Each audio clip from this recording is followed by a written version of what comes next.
हाँ मैं ना कटिंग दाढी करणे, मैं यहाँ बोल रहा था की भाई म्हणजे लोक एवढं हे करतायत की म्हणजे बाहेरचे येऊन इथं काम करतायत. तर मी आत्ता इथं कटिंगला गेलतो. हे दुकानाचं नाव आहे फेमस युनिसेक्स आणि इथं सगळे UP वाले आहेत. हां भैयाचं असते पण चांगले आहेत मुलं. आणि ह्याच्या पहिलं एक मराठीवाला होता, मी त्याच्याकडे गेलतो ह्याच्यासाठी काय म्हणतात कटिंग दाढीसाठी. त्यानं मी आलतो ऑलमोस्ट 9:40 तर मराठी माणूस कसं आहे माहिती आहे का, त्याला म्हणलं कटिंग दाढी करायची आहे ठीक आहे.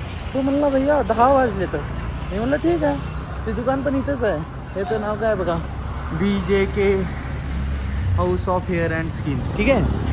मी म्हणलं मराठी माणूस आहे, गेल्या वेळेस इथं गेलं तर तो चांगलं बोलत होता म्हणून मग मी इथं गेलो.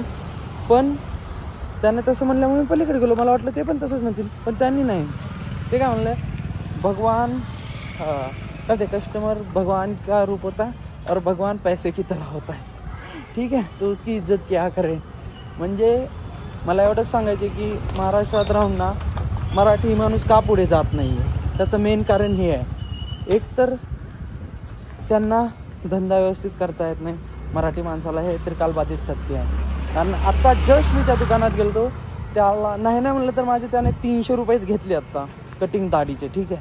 ह्याने पण 300 घेतले असते, पण मराठी माणसाला काही कमवायची हेच नाही. म्हणजे कमवायचं, बनवायचं, पैसे कमवायचं, त्याचं काही देणं घेणंच नाही आहे. सो बस मला एवढंच सांगायचं होतं. भेटू पुढच्या व्हिडिओमध्ये. बाय.